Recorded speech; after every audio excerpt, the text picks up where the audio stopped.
You don't always need the words "I love you" to know he's emotionally hooked. Sometimes it's in the way he shows up, listens, remembers, and fights for a connection he may not fully understand but deeply feels. If he's doing these things, he's already more attached than he realizes. Emotional attachment often reveals itself not in loud declarations but in quiet sacrifices. When someone begins to put your emotional well-being above their own comfort, it's not a coincidence, it's a sign of depth. There comes a moment where ego steps aside and empathy takes its place. In a world where people protect their pride at all costs, there's something rare and powerful about someone who chooses to listen instead of defend, who chooses to stay in the discomfort of an honest conversation rather than walk away. It means you've become important, not just in their routine, but in their inner world. When care begins to override control, that's the start of true emotional investment. You'll notice how the response changes when there's tension, not with anger or withdrawal,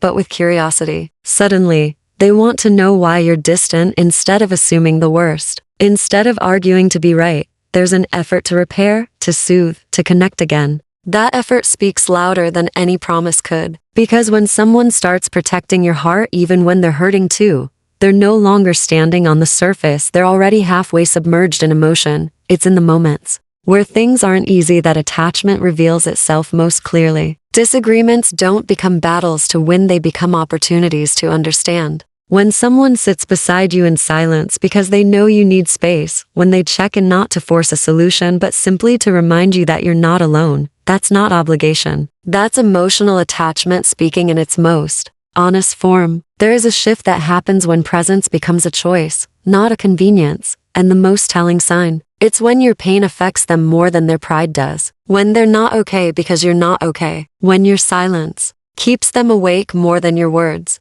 That's when you know you've become more than just someone they care about. You've become someone whose emotional state intertwines with theirs. And no one gets to that point unless they're already emotionally invested. Not because they planned it, not because they were trying to be someone for you, but because you became someone for them, and they couldn't help but be changed by it. Another quiet giveaway lies in the way someone starts to remember the little things that you thought went unnoticed. It's not about gifts or grand gestures. It's about paying attention. Emotional attachment is deeply rooted in memory, specifically emotional memory. When something matters to you and it begins to matter to someone else without you having to remind them, that's where attachment grows. They'll recall what makes you smile when you're tired, or bring up something you mentioned once on a random Tuesday that you barely remember saying. That's not a trick. That's not politeness. That's focus, and emotional attachment always comes with focused attention. It shows up in the rhythm of conversation too. They don't just wait for their turn to speak. They actually hear you.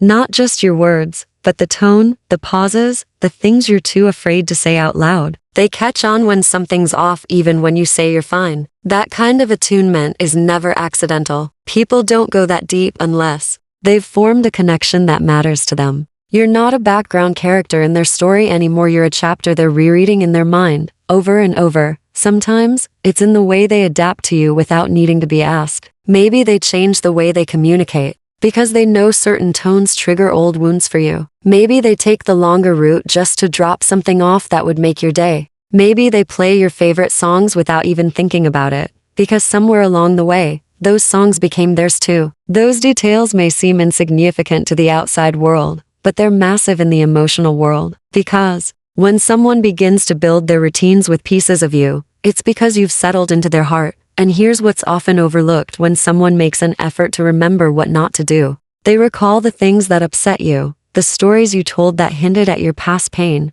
the moments when your smile faded just a bit. They avoid those roads not because they're afraid of confrontation, but because your peace matters to them more than their habits. That's what emotional responsibility looks like. And responsibility doesn't come without attachment. There's another layer that can't be ignored: the protective nature that quietly emerges. When someone is emotionally attached, they become invested in your safety. But it's not just about physical protection. It's emotional too. They begin to shield your spirit. They become a buffer between you and the world, not to control you, but to preserve what matters to them. It's the instinct to defend you even when you're not in the room. It's the refusal to let anyone speak about you carelessly. It's The way they pay attention to your moods, how they try to lift the weight off your shoulders even when you haven't said a word. It may look like overthinking at times, worrying if they said the wrong thing, not because they fear rejection, but because they hate the idea of hurting you. It may look like tension in their jaw when someone disrespects you in public, or a quiet frustration when you're not being treated the way you deserve by others or even by yourself. And here's the truth.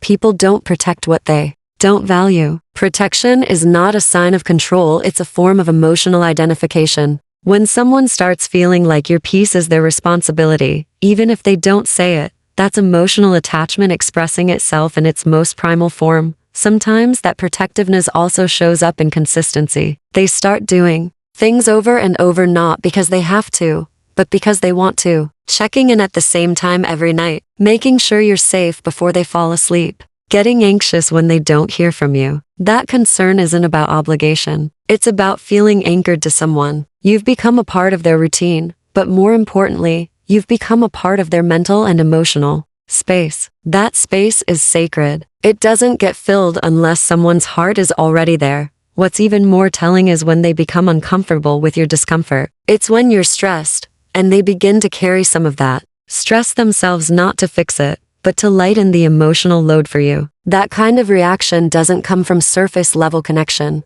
It comes from someone who has allowed themselves to emotionally bond with you at a depth they didn't plan but now can unfeel. What truly sets emotional attachment apart is that it transcends convenience. People can fake affection when it's easy. They can show up with charm and smiles when the sky is clear. But emotional attachment is proven in the storm, in how they act when they're tired, busy, disappointed, or challenged. And if they still protect you, still remember you, still prioritize you even when it costs them something, that's not a crush. That's not infatuation. That's emotional loyalty. It can take time to recognize these signs, especially when they come quietly. There's no dramatic music playing, no sudden confession, just subtle, powerful moments when someone chooses you, when they choose to care, to remember, to protect. And over time, those choices become patterns, and those patterns become proof. The most powerful connections are rarely announced with clarity. They evolve in the dark, over shared silence, healed triggers, and repeated reassurances. And if you find yourself being cared for in these ways by someone who doesn't ask for recognition, who doesn't make a performance out of their kindness, it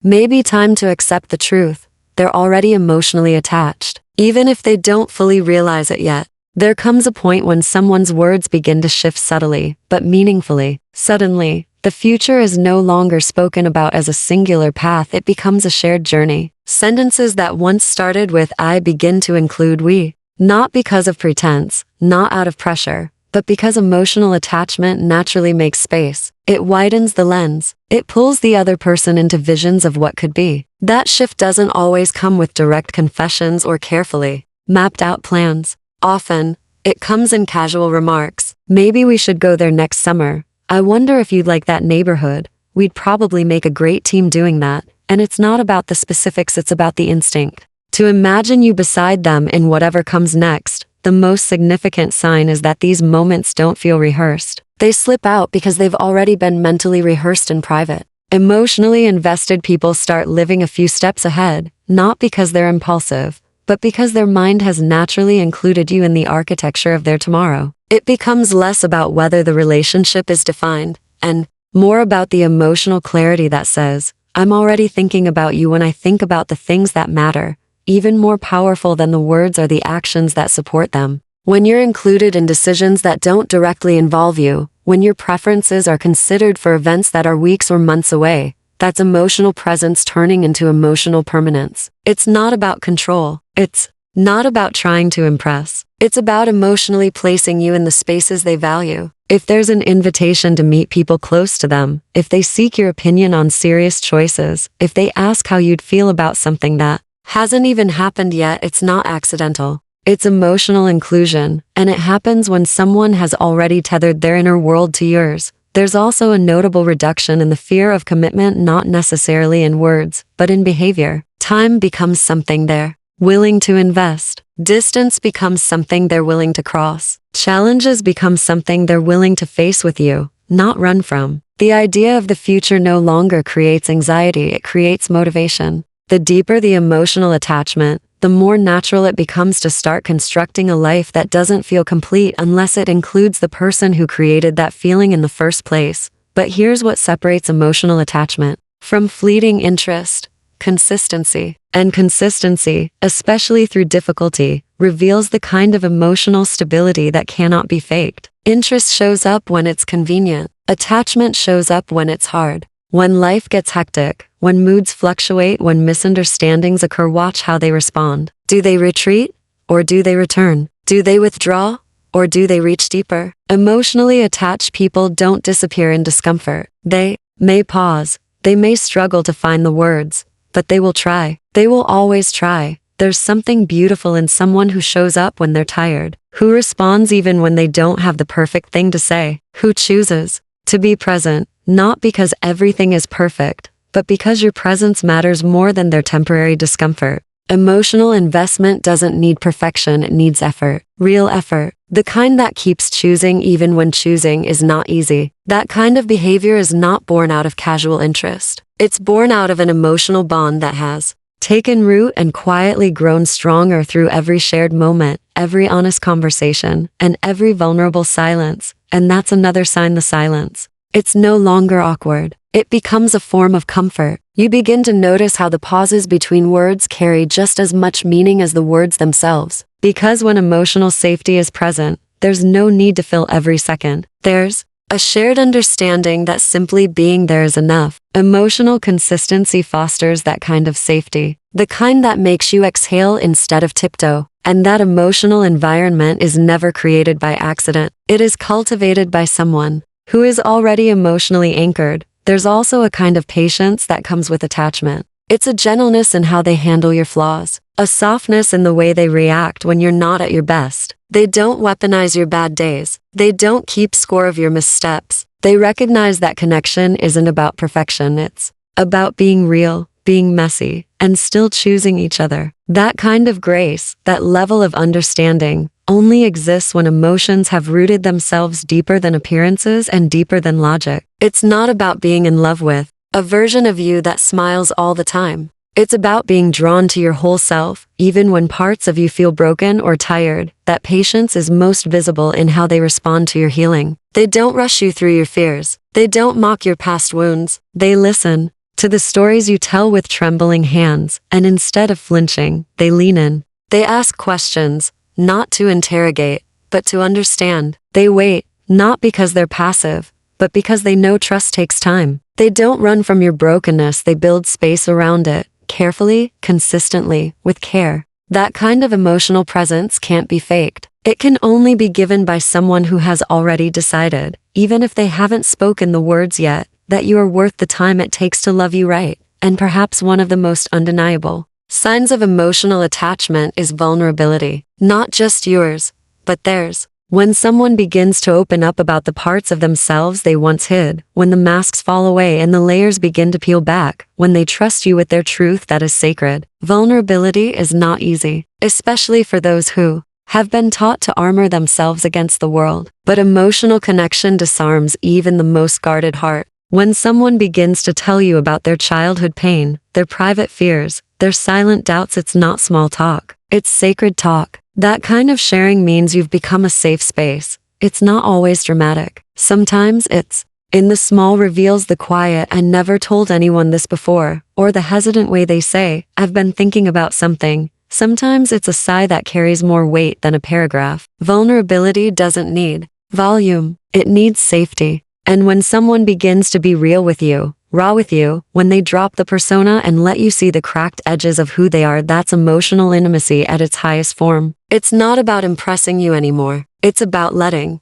you see the unpolished version of who they truly are, trusting that you won't run. And here's the secret most people don't talk about. Emotional attachment makes people brave. It makes them want to grow, not because they feel pressured, but because they feel inspired. They begin to reflect on their behaviors, their past, their habits, not to impress you, but because you've awakened something in them, something that wants to be better, something that wants to be honest. You become the mirror they weren't expecting but now can't ignore. And it's not about changing for someone. It's about evolving because someone finally made it feel safe enough to do so. So when someone starts talking about their dreams and includes you, when they show up consistently even when life makes it hard, when they begin to undress their soul in your presence, that's not casual. That's not just connection. That's emotional attachment at work. It doesn't come with fireworks. It comes with quiet commitments and seen sacrifices and slow, steady growth. The kind of growth that builds a foundation before it builds a future. And once that emotional foundation is laid, it becomes nearly impossible to go back to anything less. You'll know it not because someone says it out loud, but because their behavior speaks in a language that doesn't need translation. The way they look at you after a long day, the way they check in after an argument, the way they hold your hand when words fail, that's emotional attachment. That's how love begins, not with loud declarations, but with soft, persistent signs that say, I'm already here. I already care. I already feel more than I planned to. And the truth is, you won't need to force it or chase it or question it endlessly, because when it's real, it shows. Not all at once, not always perfectly, but consistently, quietly, honestly, through action, through effort, through presence. That's when you know. That's when you stop asking, do they care? And start realizing they already do.